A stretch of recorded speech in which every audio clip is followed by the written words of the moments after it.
In today's video, 5 reasons why you can't lose fat. I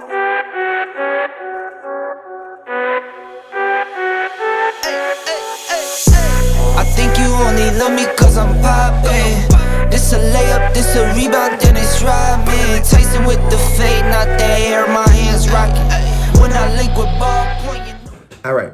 Reason number 1 on why you can't lose fat is you're not tracking and you're not counting your calories, okay? If you're not using an app like MyFitnessPal to actually track what it is that you're putting into your body, it's going to be very hard for you to understand why you're not losing that fat, you're not losing that weight, okay? So let's go an example. If a person is 2,800 calories, they need 2,800 calories to maintain their current weight, but they're eating at 2,800 calories or above 2,800 calories, it's going to be hard for them to lose weight. Reason being is they're not inside a caloric deficit. But the only way to actually know that is to track what you're eating, so that way you can look back and see how much it is that you're bringing in, and you can adjust your diet from there. You can adjust those macros, those calories, okay? But the only way to do that is to actually be tracking it using an app like MyFitnessPal. All right, moving on to reason number 2 on why you can't lose fat. Now, let's say you say, okay, I've been tracking, I've been counting, I'm using MyFitnessPal, but the fat is still not coming off. What am I doing wrong? What you may be doing wrong is you're not accurately counting your calories, okay? Now, we talked about maintenance calories in the first one. We're going to talk about it again, because if you don't know your maintenance calories in, you don't even know if you're even in a caloric deficit or not. And we know that you have to be in a caloric deficit in order to lose weight. But if you don't know that maintenance number, then how would you even know? All right, so easiest way to do it, it's actually 2 different ways that you can do it.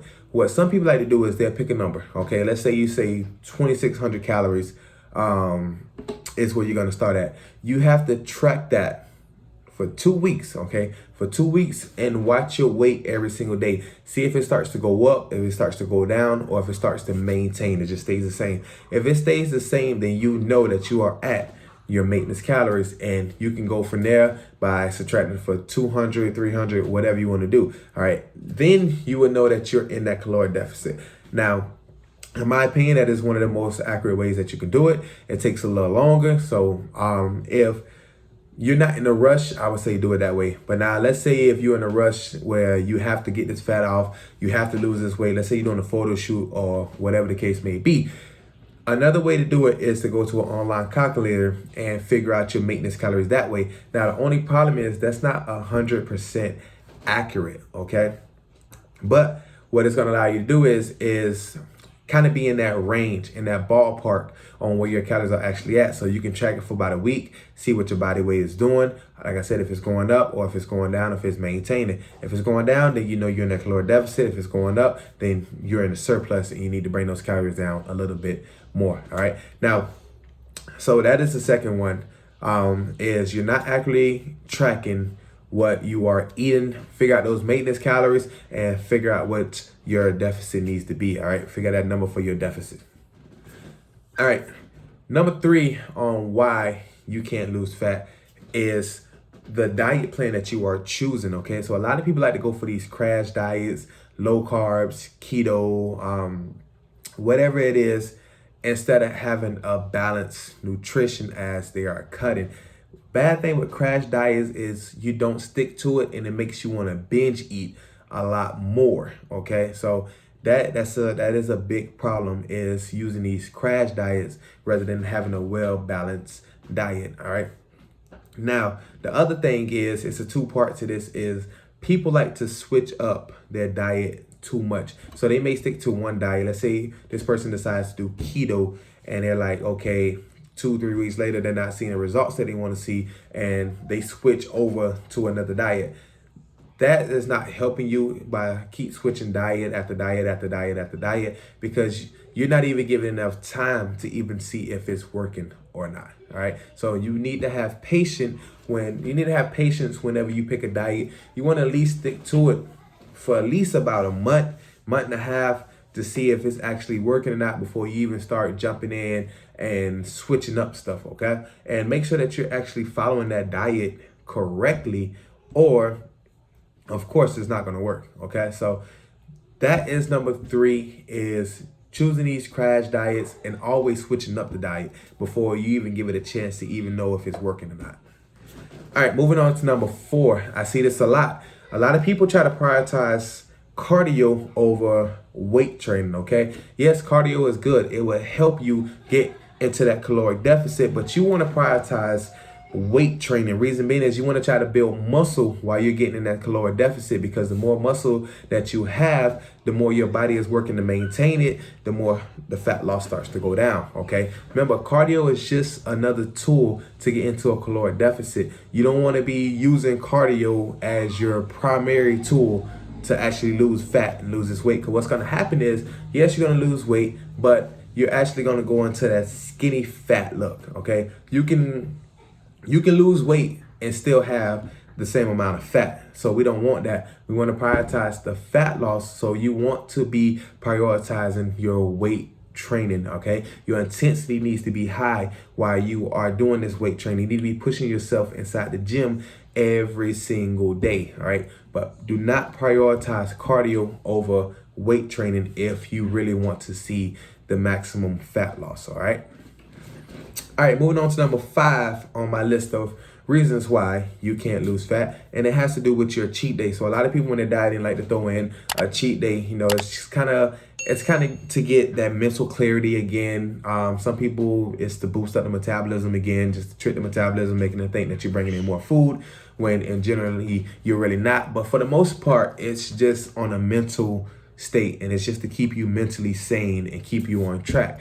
Now, the problem with cheat day is that a lot of people go overboard, okay? So let's say if that cheat day was supposed to be 3,000 calories, that doesn't mean eat 3,000 calories of bad food, okay? Maybe have one cheat meal that instead of your calories being 500 to 600 calories per meal, it may be about 1,000 to 1,500 calories. Now, the problem is a lot of people don't track their cheat day. So like I said, instead of you supposed to have 3,000 calories, you may be having 5,000, 6,000 calories, and you don't even know it, and you just messed up the whole entire week that you had, okay? Now, cheat days, yeah, they are good, but you need to be tracking your cheat days just like you would do any other day, okay? You need to make sure that you're still in that same ballpark that you want to be in, okay? So if it's supposed to be 3,000 calories, you need to track those 3,000 calories, all right? Like I said, do not eat bad food, those 3,000 calories. Don't eat 3,000 calories worth of chips and donuts and cookies, pizza, burger, whatever, okay?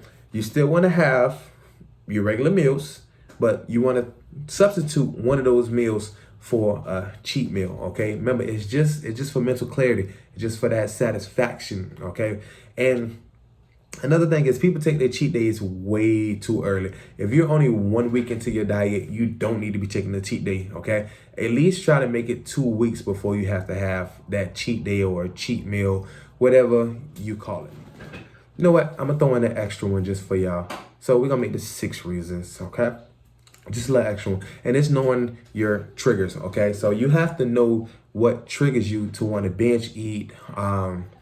You have to know that. So let's say, for instance, a person that stays up late at night. When you stay up late at night, your body tends to want to snack, okay? So if you're a person that you're always up real late, then it's the majority of the time that you're going to go off of your diet and you're going to start binge eating. If you're a stress eater, then, you know, once you start to stress out, you're going to want to binge eat, all right? A lot of emotion goes into binge eating. So stuff like that, you need to watch it and know your triggers, okay? If you're a person that you can't control yourself with sweets being around the house or junk food being around the house, then you need to clear your house of this stuff.